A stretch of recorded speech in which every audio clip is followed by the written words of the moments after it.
Hello, I'm Daniela from Little Linguist Nursery, and I am the founder and director of a French bilingual nursery in Streatham. Today, I'm doing a video about why I opened a nursery and what are some of the things I would recommend parents look for when looking for a nursery for their little one. So, first of all, why did I open a nursery? I am a parent and I struggled to find a nursery for my son. I think I looked at 10 nurseries and I only liked the last two that I saw. So I completely understand that it's a massive decision to make, trusting someone to care for your little one when sometimes they're very, very young. For myself, my son was, I think, 9 months when I started looking for nursery.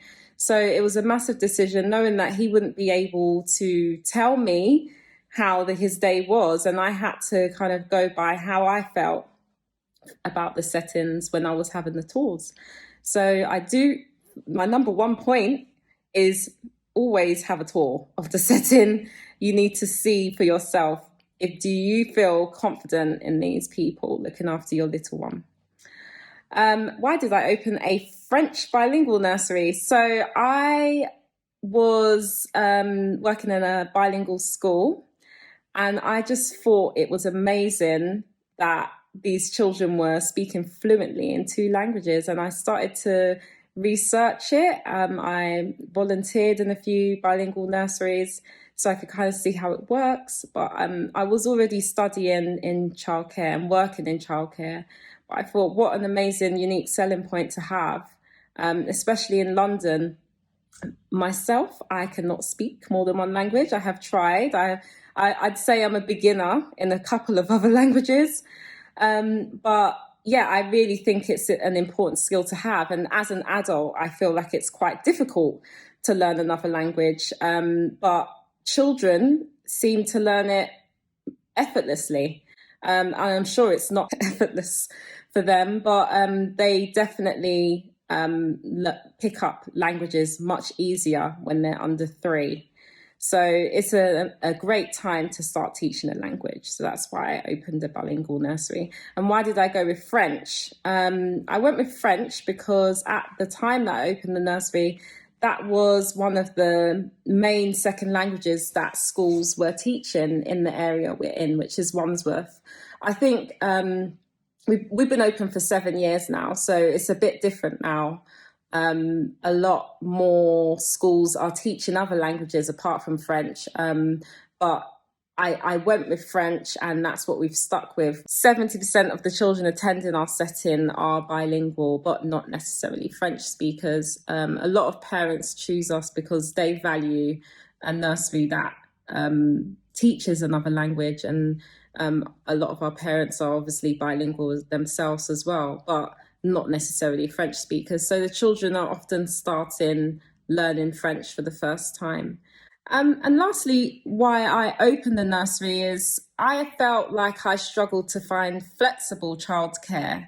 I was studying when I first started needing childcare for my son, and I felt like a lot of nurseries didn't have any flexibility in terms of like term time only options or an option to start a bit later in the day. And that's another one of our unique selling points, that we understand, especially myself as a parent, that not everyone works the same hours and not everyone needs 8 till 6. So we try to offer that flexibility to parents. And I also did myself find a nursery that eventually did offer that flexible care for me and my son, which meant that I got to finish my degree.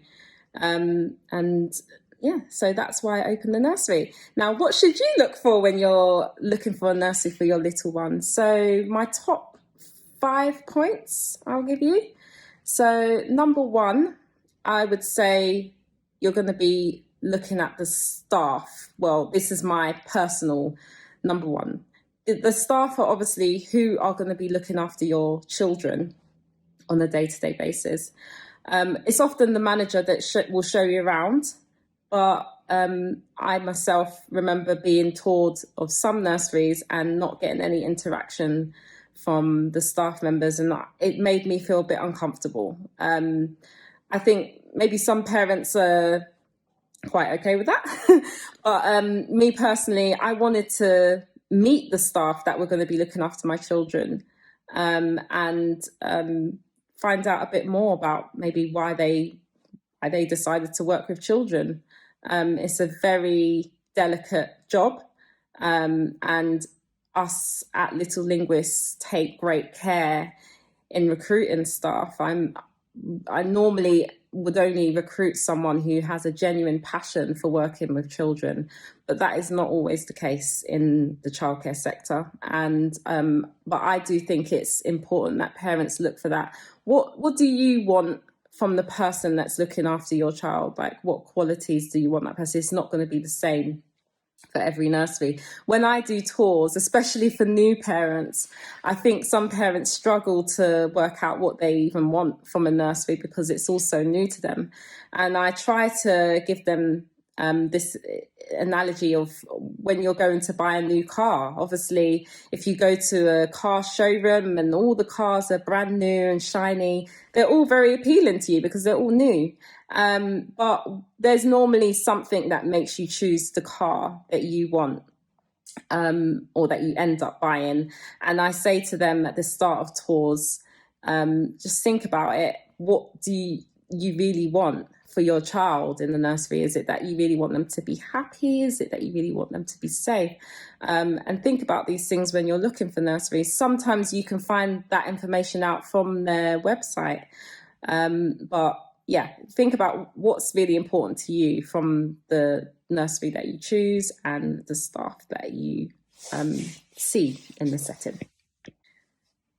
So, second of all, you want to find out a bit more about what's on offer for the children.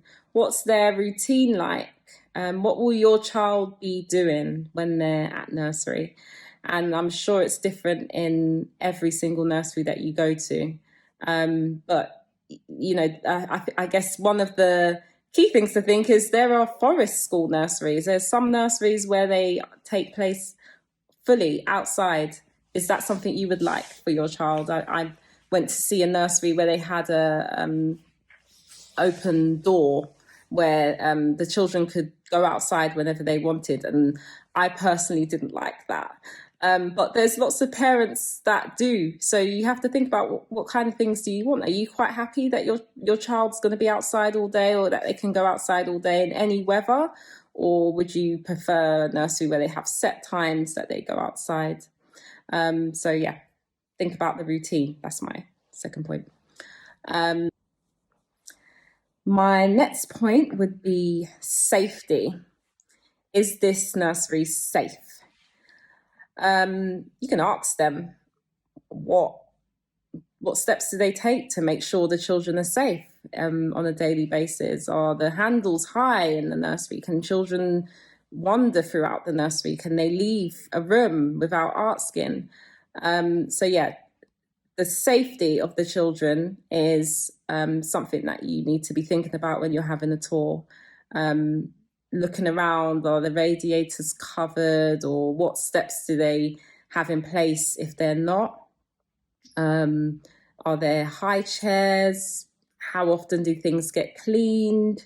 Do they wear shoes inside? There's so many things that incorporates, but yeah, I would definitely think about safety when you're having a tour as well.